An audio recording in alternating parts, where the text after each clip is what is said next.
Balakən rayonunun Qalxoz bazarının aşağısında hər saniyə ixtisasla çıxarılır.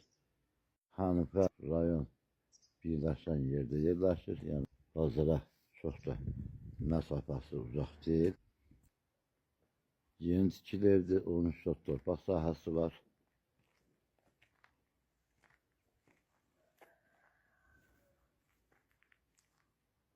İki dənə yol qapıları qoyulmuşdur. Yəni bu hissə ayrıca yol qapısı qoyulmuşdur. Kubik daşdan tikilmiş 12 tonluq sövzəsi. Cürbəcür meyvə ağaçları əkilmişdir.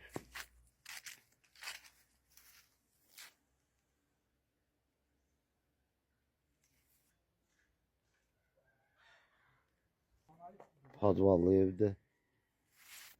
Evin girəcəyinin sol tərəfində açıq balkonu var.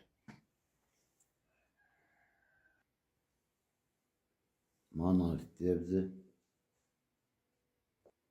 Tavanın hündürlüyü 3 metre 60 santimdir. Qeyd etdiyim kimi monolit evdir.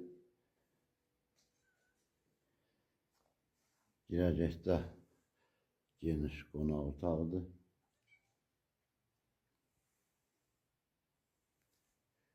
Evdə kombi sistemidir. Polu, köprü poludur. Girəcəyin sol tərəfində mətbəxtidir. Mətbəxti genişdir.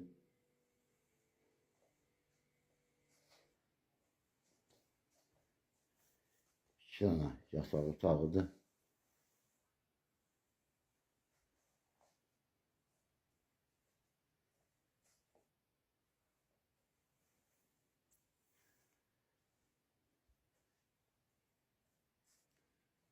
Hamamıdır, ayak yolusudur.